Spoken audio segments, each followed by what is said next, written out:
Hello everyone, आज हम लोग रीनीट बायोलॉजी सीरीज के पार्ट 2 में अपने अगले 10 क्वेश्चन डिस्कस करने वाले हैं।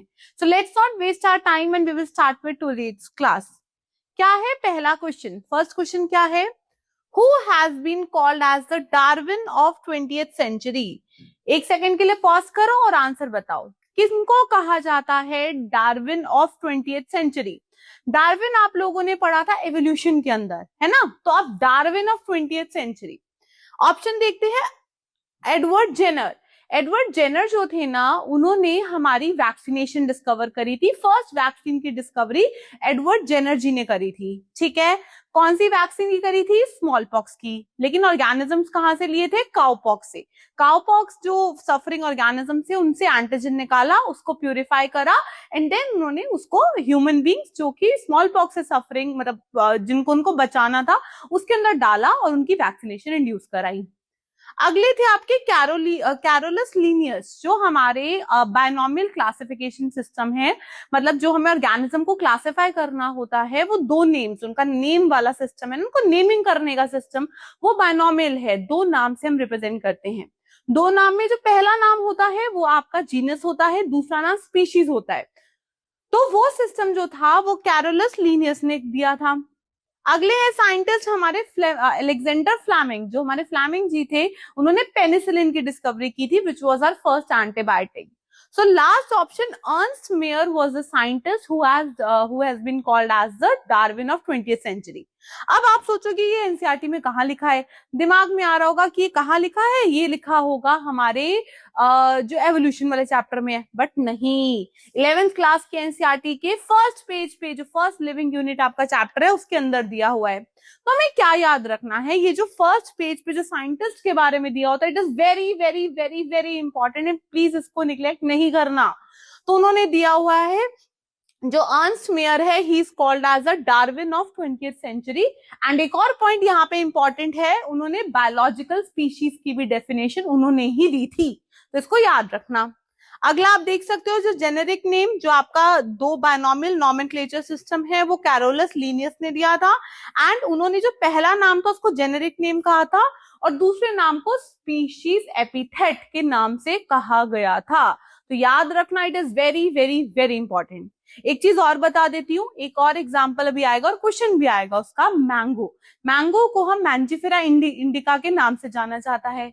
मैंजिफेरा is your species name, indica is your ये जो आपका species, sorry, Mangifera is your genus name, and second name which is your indica is your specific epithet name. इसको स्पीशीज नेम भी कहा जाता है, इसको स्पेसिफिक एपिथेट का नाम भी कहा जाता है।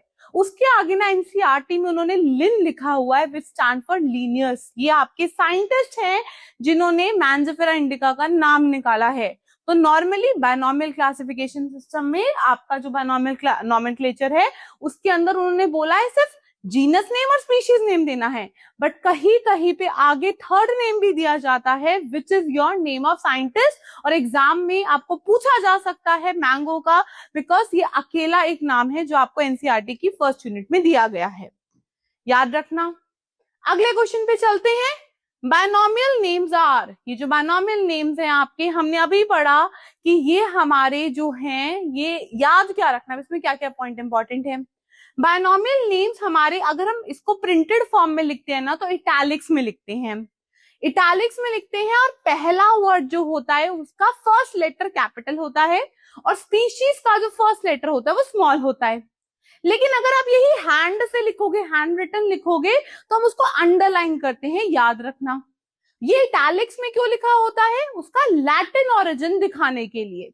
तो always remember that biological names are generally in Latin, but they are written in italics. This is a direct line from your NCERT. जैसे आप देख सकते हो, मैंजिफेरा इंडिका, ये जनरली लैटिन में होते हैं, रिटन इन इटैलिक्स। इसमें आपका पहला नेम जीनस को रिप्रेजेंट करता है, दूसरा नेम स्पेसिफिक एपिथेट को रिप्रेजेंट करता है, और इनको हम सेपरेटली अंडरलाइन करते हैं। और याद रखना, जो अंडरलाइन होता है ना, वो सेपरेटली होता है। जीनस को अलग से अंडरलाइन, स्पीशीज को अलग से, एक कॉमन कंप्लीट लाइन नहीं डालेंगे। Just remember this point. अगला question, The name Mangifera indica was given by, अभी बताया मैंने, Linnaeus. Just remember this point. It is written here in your NCERT, Mangifera indica, Linn. And this Linn stands for Linnaeus, the scientist name. Remember this. जो चीजें NCERT में लिखी है हमें word to word याद होनी चाहिए. अगले पे चलते हैं क्वेश्चन पे. The vast majority of bacteria are heterotroph, autotroph, chemotroph, organotroph. याद रखना जो बैक्टीरिया होते हैं they can be autotroph, they can be heterotroph. Autotroph वो होते हैं जो अपना खाना खुद बनाते हैं इनऑर्गेनिक कंपाउंड को यूज करके, जैसे CO2 प्लस वाटर को यूज करके ग्लूकोज बनाया. हेटरोट्रॉफ वो होते हैं जो अपना खाना खुद नहीं बनाते, वो प्लांट से बना हुआ खाने को खाते हैं, जैसे हम human being, we are also heterotroph. और एनसीईआरटी में लिखा हुआ है कि vast majority of bacteria are heterotroph. And याद रखना कौन सा एक बैक्टीरिया है जिसको हम कहते हैं blue green alga, that is called as cyanobacteria. They are phototropic alga. वो फोटोट्रॉपिक बैक्टीरियाज होते हैं, वो अपना खाना खुद बनाते हैं प्लांट्स की तरह. जैसे प्लांट्स में क्लोरोफिल ए पिगमेंट होता है, उनके अंदर भी क्लोरोफिल ए ही पिगमेंट होता है. Just remember that point. और सबसे इंपॉर्टेंट एक चीज और, जो साइनोबैक्टीरिया है, ब्लू ग्रीन एल्गा है ना, पता है क्या होता है, वो पहले ऑर्गेनिज्म इस अर्थ में आए थे जिन्होंने इन्वायरमेंट को ऑक्सीडाइजिंग बनाया. शुरू में इन्वायरमेंट रिड्यूसिंग था, मतलब वहां पे ऑक्सीजन इन्वायरमेंट में नहीं था. बट जब ये साइनोबैक्टीरिया आए ना, उन्होंने क्या किया, उन्होंने खाना खुद बनाया फोटोसिंथेटिक बैक्टीरिया के जैसे. खाना बनाने से क्या होता है, CO2 प्लस वाटर मिला के ग्लूकोज प्लस ऑक्सीजन बनाता है.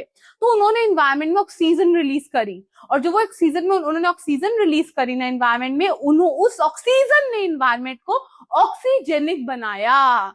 So I can call them, these bacteria, cyanobacteria or blue green alga, as the oxygenic photosynthetic bacteria.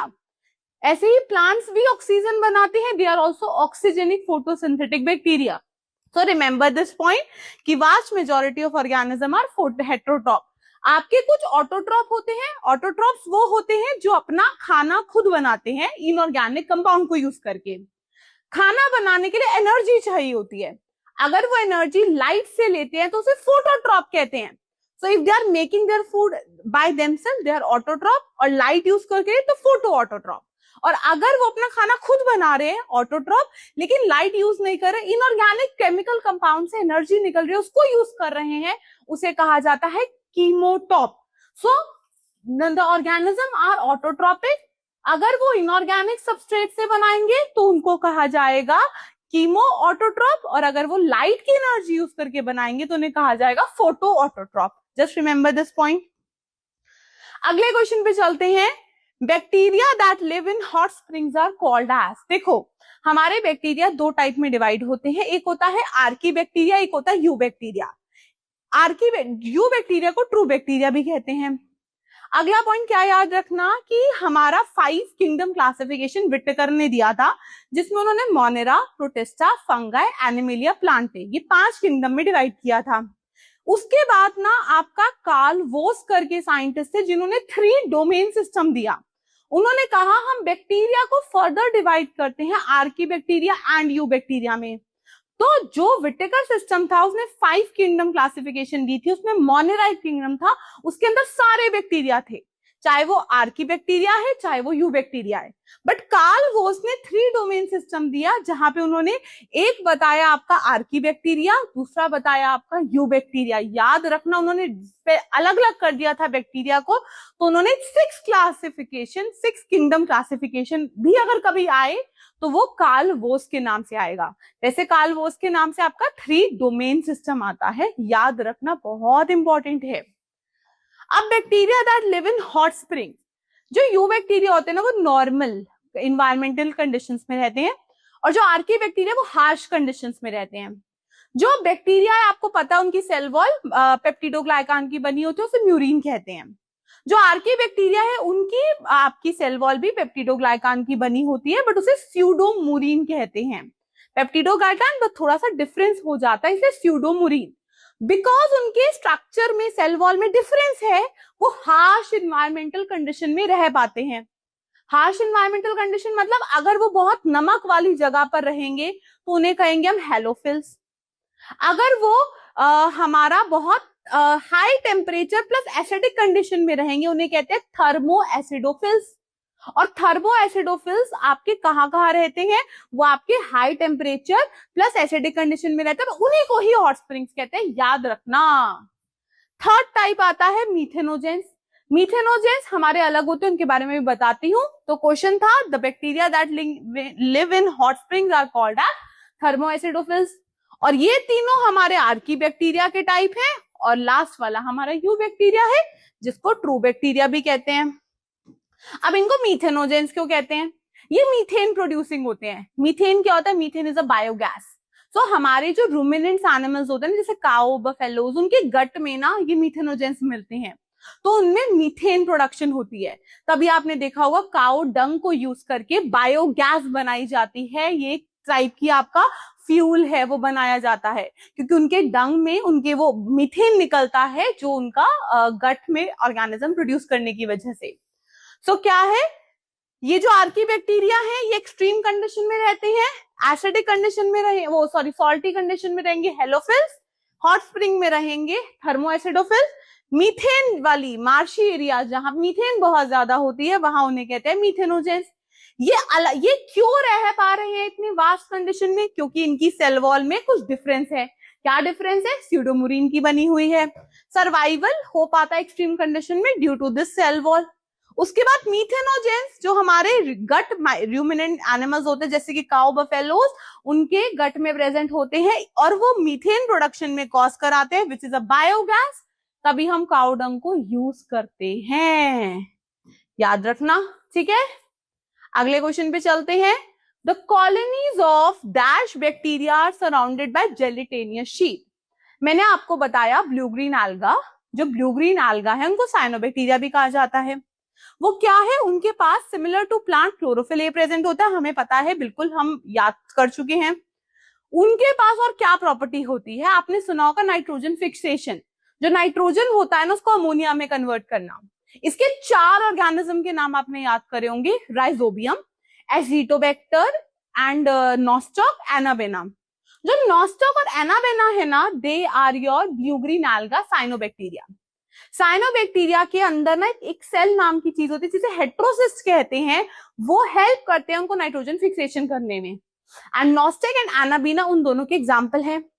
और जो ये ब्लू ग्रीन एल्गास होते हैं ना, ये कॉलोनीज में भी मिल सकते हैं, एक साथ भी मिल सकते हैं, और लंबा सा फिलामेंट भी बना सकते हैं, और इस फिलामेंट के आसपास जेलेटिन की शीट होती है।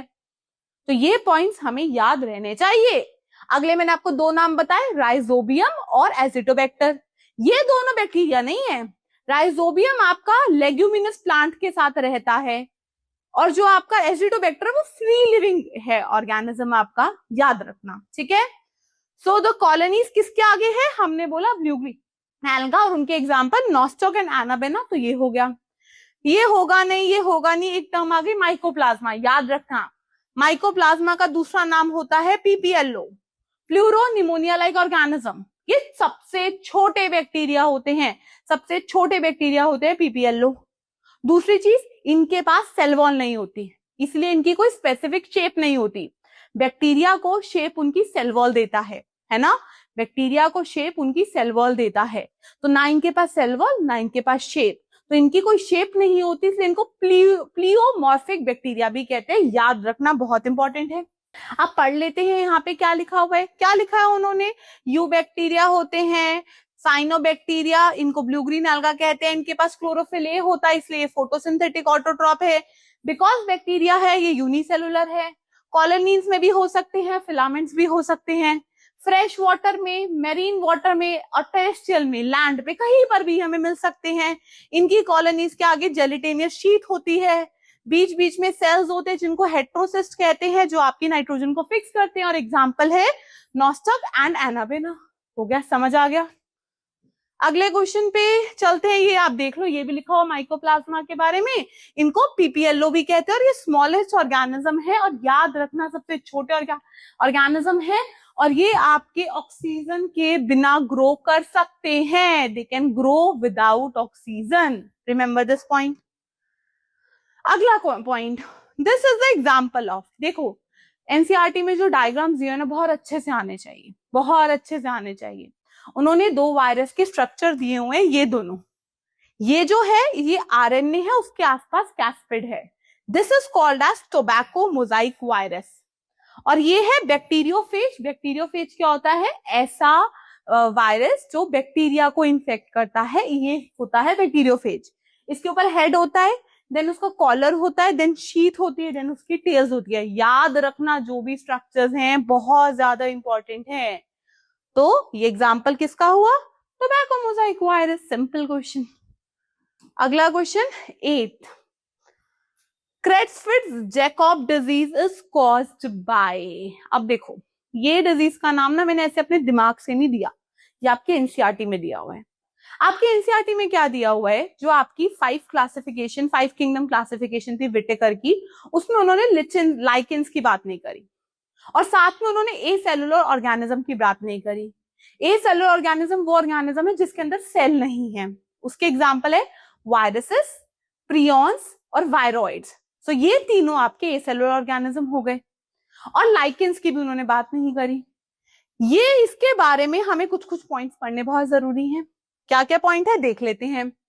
वायरॉइड्स टर्म 1971 में आई थी, टीओ डाइनर ने दी थी। उन्होंने कहा था ये जो है ना, ये आपके छोटे होते हैं, they are smaller than your viruses. इनके आसपास कोई प्रोटीन नहीं होता। वायरसेस में डीएनए होता है और उनके आसपास प्रोटीन्स होता है, लेकिन इनके अंदर ये छोटे हैं वायरस से, इनका आरएनए फ्री है, इनके अंदर कोई आपका आसपास प्रोटीन नहीं होता। So they lack the protein coat. ये चीज याद रहनी चाहिए। अगला सेकंड है प्रियॉन्स। प्रियॉन्स क्या होते हैं? प्रियॉन्स हमारे इन्फेक्टिव ऑर्गेनिज्म है। इनका हमें क्या याद रखना है? ये न्यूरोलॉजिकल डिजीज कराते हैं, ब्रेन वाली डिजीज कराते हैं। इनका साइज आपका सिमिलर होता है वायरसेस से। और इसमें क्या याद रखना है? जैसे कि वायरॉइड्स में प्रोटीन नहीं होता, इसमें प्रोटीन तो होता है बट इनका हाईली फोल्डेड प्रोटीन है। इनका साइज वायरसेस के साइज के बराबर होता है, वायरॉइड का छोटा होता है। But these agents have abnormally folded protein. इनके प्रोटीन्स बहुत एबनॉर्मली फोल्डेड होते हैं आपके प्रियॉन्स के। ब्रेन के डिसऑर्डर कराती है। और ये बोवाइन, आपके जो बोवाइन होता है ना काउज वगैरह के अंदर, एंसेफेलोपैथी, ब्रेन में भूलने की बीमारी करा देती है। इसको मैड काउ डिजीज भी कहते हैं। और ह्यूमन बीइंग के अंदर ये क्रेट्सफिट्ज-जैकब डिजीज के नाम से डिजीज कॉज कराते हैं। लाइकेंस क्या होता है? अच्छा, एक पॉइंट और मेरा रह गया, साइनोबैक्टीरिया में याद रखना, वो पॉल्यूटेड वाटर बॉडीज में ग्रो करते हैं। तो जहां पॉल्यूशन होगा वहां साइनोबैक्टीरिया मिलेंगे। बट ये जो लाइकेंस है ना, ये क्या होते हैं? एल्गाई फंगाई का एसोसिएशन होता है, म्यूचुअल एसोसिएशन। एल्गा वाला जो पार्ट होता है उसको हम फाइकोबायोन्ट कहते हैं, और जो हमारा फंगाई वाला पार्ट होता है उसको माइकोबियोन्ट कहते हैं। ये दोनों मिलके रहते हैं म्यूचुअल कनेक्शन में। एल्गा खाना बना बना के देता है फंगाई को, फंगाई उनको न्यूट्रिएंट एब्जॉर्प्शन में, उनको शेल्टर, ये सब चीजें देता है। दोनों इतने क्लोज होते हैं ना एनवायरमेंट में कि हम देख के बता ही नहीं सकते ये दो ऑर्गेनिज्म है, सिंगल ऑर्गेनिज्म दिखते हैं। साइनोबैक्टीरिया पॉल्यूटेड एयर में मिलते हैं, पॉल्यूटेड एनवायरमेंट में मिलते हैं, बट लाइकेंस हमारे पॉल्यूटेड एनवायरमेंट में ग्रो नहीं कर सकते। So they are indicator of pollution. Pollution का इंडिकेटर है, याद रखना, यहां से भी क्वेश्चन बन सकता है। 9th question, who has coined the term virus. ये भी वैसे याद करने वाला क्वेश्चन है। इसका आंसर है बेजरिंग, ठीक है। लेकिन यहाँ हमें इन 3 साइंटिस्ट के नाम के बारे में पढ़ना बहुत जरूरी है, एनसीईआरटी के अंदर दिया हुआ है। सबसे पहले है आपके दमित्री इवान्सकी 1892, देन हमारे Beijerinck, it is in 1898, and then हमारे स्टेनले 1935। तीनों का नाम वायरस के अंदर ही आता है। जो हमारे इवान्सकी थे उन्होंने क्या बोला था? जो आपका मोजाइक डिजीज, जो भी हमने पढ़ा ना टोबैको मोजाइक वायरस, उस वाली डिजीज को पढ़ा था। और उन्होंने कहा था इसके अंदर कुछ ऑर्गेनिज्म प्रेजेंट है जिन्होंने डिजीज कॉज करा है, जो छोटे हैं बैक्टीरिया से। और बेंजविन ने इन्हीं को निकाल कर उन्होंने कहा ये जो ऑर्गेनिज्म थे ना, जो टोबैको के अंदर डिजीज कॉज कर रहे थे, दीज ऑर्गेनिज्म आर वायरसेस। तो इन्होंने कॉइंड करा था नाम आपका वायरसेस।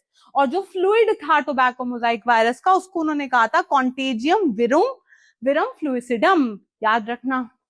लास्ट साइंटिस्ट स्टेनले जी ने क्या कहा था, उन्होंने कहा था जो वायरसेस है ना वो क्रिस्टल्स की फॉर्म में एग्जिस्ट करते हैं और उनके क्रिस्टल्स प्रोटीन्स के बने होते हैं।